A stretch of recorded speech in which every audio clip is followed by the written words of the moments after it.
3 loud bangs on the door startle Leslie out of her reverie. The noise reverberates through her empty apartment, bouncing off the parquet floor and past the unopened moving boxes, rattling her bones. The echoes fade but never quite disappear. They sink into the mute white walls, drown in the shadow bog under the sofa.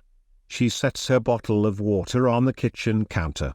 Her muscles still ache, but the high of the jog is forgotten, and her sweat, pleasant a moment ago, runs cold. It's midday but the fierce bright only creeps in through her windows, scoring her living room floor. It never reaches the kitchen. She swallows hard and flicks the light switch, and the dull yellow bulb buzzes above her at 60 Hz. The air is heavy, suddenly still, and she rushes to the front door, throws it open. Foolish. The door chain isn't engaged and she doesn't even check who's there. Dangerous behaviors for a single woman new to this part of town. But there's a change in pressure, almost a wind rippling past her, and she can breathe again. A man stands on the other side of the door and he takes a step back. His surprise, his dimples are adorable. Her heart flutters. Oh, he says, forgetting what he was saying. His eyes dart over her, almost too fast for her to notice. But not quite. Heat colors Leslie's cheeks. She's still in her jogging shorts, and the sweat-soaked tee. But she knows she looks good in it. And the way his eyes linger a little too long, he knows it too. Yes, she says. Always best to dive into discomfort. Only way to move forward in life. She flutters her lashes just a bit. Serve. He clears his throat, grins and looks away. When she tucks the loose hair behind her ear, he runs his thumb along his chin. Also dimpled. Sorry to bother you, he says, that schoolboy smile tugging at his lips. I'm a broken bar, I'm Mark. He holds out his hand. Leslie, she says, shaking without thinking. His palm is clean, strong. Hers is sticky with stale sweat. But he shakes and doesn't flinch. Maybe he didn't notice. Either way, he returns the serve and the ball is still in play. I'm your downstairs neighbor, Mark says. First off a broken bar I guess. Welcome to the building. Thanks. I like it here. Yeah, it's a great place.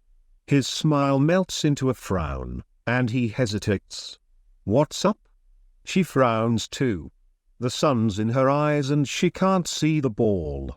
Look, I hate to be that guy, but I work from home, you know?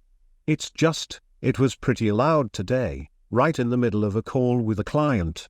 She crosses her arms and leans against the door frame. I get it, he says. Working out is important. Could you maybe hold off until after 4 p.m.? She shakes her head. I don't know what you're talking about. She doesn't. It's just, the stomping was pretty distracting. He holds his hands out, shrugs. The ball hits the court. I think you have the wrong apartment, Mark. Well, he drags out, I don't think I do. I haven't been home all day. He frowns. She frowns. The ball rolls out of bounds, and they stand in silence for a while.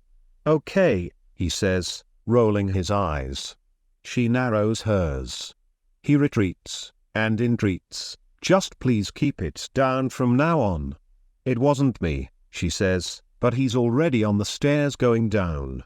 Why are people always accusing her of stuff like this? What's wrong with everyone? It's like this every time. Leslie shuts her door, locks it. Mutters, asshole. 3 loud bangs on the door 2 hours later. She puts her book down. This time the chain is engaged and when she looks out the peephole she sees Mark again. She snarls and cracks the door. What? His face bounces around worry, guilt, other things. She wants to hate it but those dimples catch her eye and won't let go. Look, I just wanted to apologize, he says. I think a broken bar, wow. Well, I think we got off to a terrible start. I was a real jerk. You were, she thinks. You're new here, and I made these, baseless allegations. Please, let me make it up to you. How about dinner tomorrow? Her jaw almost drops. She undoes the chain and opens the door. Are you seriously asking me out? After that? He's got his palms up, and his gaze down. No, this just an apology dinner. And a welcome to the building dinner. Nothing more, I promise. Unless, you know, a broken bar, unless you decide it's a date dinner. He grins that stupid charming grin. I wouldn't be opposed to that. It's definitely not, she says, but she can't help smiling herself, and, she fears, blushing. Pick me up at 6? Will do. The next night, she returns to her apartment. New apartment. New job. New broken bar boyfriend. She grins as her keys jangle, finally getting her door open. No, too soon for that. But maybe, Mark's fun, and they have things to talk about. And the kiss was nice. At his door. She refused his offer to escort her up another flight of steps. Too dangerous to have those handsome dimples right at her porch. Not on the first date. Which, she concedes, it was. And she giggles, because maybe. She flicks her light on and kicks her heels off. 3 loud bangs on the door. Her light champagne buzz turns sour. The darkness of the night presses through her windows. Her feet are cold on the parquet floor. Through the peephole she sees a man. Shorter than Mark, older. Balding on top, but with wild curls elsewhere, and a roiling moustache. She opens the door a crack and he snorts loudly. Yeah, listen lady, you gotta keep the damn noise down, alright? Excuse me? He runs his hands over his head and snarls. All goddamned night with the banging. The thumping. Right? Some of us have to work tomorrow, so please just have a shred of decency and keep it down. I don't know what you're talking about. Look, lady, I know the super. I'll call the cops. Okay? I'm not nuts. This is your friendly warning. Just keep it the hell down, or I'll get your ass thrown out. He stomps down the hall in his flip-flops before she can answer. His feet groan heavy on the stairs going up. Leslie shuts the door, lets out an impotent growl. Fear? Anger? Confusion? All of it. She wasn't home. It wasn't her. Is this some stupid game that Mark's playing? Why is every guy like that? She grabs a bottled water from the fridge and downs it. Maybe there's a mistake. Maybe it's one of her neighbors. After all, sound travels strangely through the walls. Tomorrow she'll talk with them, get to the bottom of this. 3 hours later she's still tossing in her bed, sheets soaked with sweat. Her mind races her heart. She's hurt. Afraid? What if this is a prank? What kind of sick game are they playing? And who's doing the playing? And what can she do about it? The silence of her apartment offers no answers. And then it does. There's a cadunk, a muffled pile driver miles away on a misty morning. Dull metal strikes dead metal. Again. And again. And again. And it comes from her living room. Leslie screams. She's not thinking, just moving. She tears out of bed, flies through the kitchen, and is out her door never once looking back. The next thing she knows, Mark is holding her tightly, her face buried in his chest. She's bawling. There's words she wants, words she needs, but she can't find them. Did she run down the stairs? Is this his apartment? His arms are strong, they protect her. She's safe here.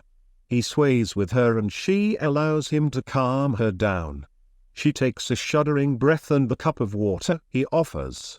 Only now does she notice he's only wearing boxers. There's sleep glare in his eyes and a red welt all over his chest where she had pressed against him. Pressed into him. And her eyes linger on the chest. There's a scratch, too. A fresh line bleeding red. She notices she has her keys in her hand, in a death grip. She must have grabbed them as she ran. Unthinking. She must have injured him. Also unthinking. Mark sits her down on his couch, sits opposite her, yawns. "Leslie, what's going on?" "I don't know," she whispers, blinking away tears. "I couldn't sleep. I heard a broken bar. I heard something." Another shaky breath to keep from crying. "You heard something?" She nods. "Could it be broken bar like something you ate at the restaurant?" Leslie shakes her head. "Number. I heard something in my apartment." She wipes her eyes. "I think you were right," she barely whispers. "I think someone's in there." She places her hand over her mouth, afraid that by speaking it she makes it true. There's a moment of silence between them. Mark takes a deep breath, about to talk, but then they hear it. Kadunk, kadunk, kadunk. Above them? Distant and yet close enough to touch. Dust falls from the ceiling, and they stare at each other. Her eyes are wide and his are intense. They get up at the same time. "Mark," she whispers.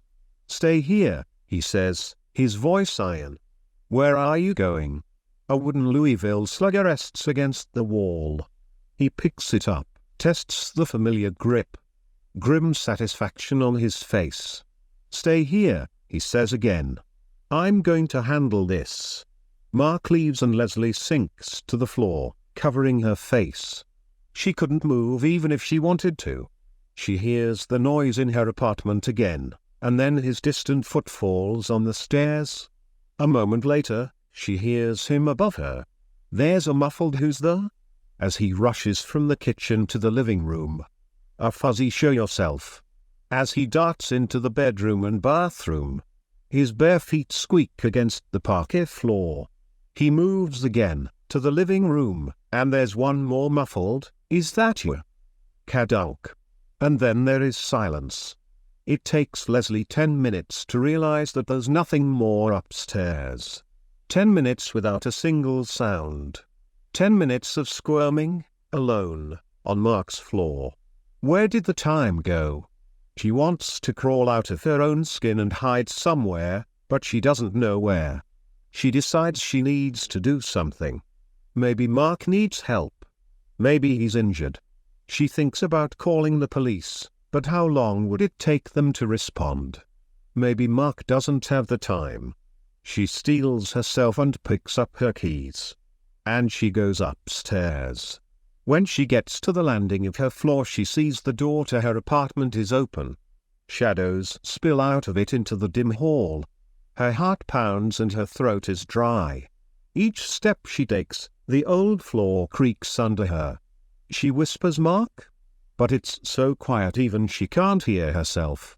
She approaches her door from an angle, and when she finally stands before it, she sees into her apartment. Nothing.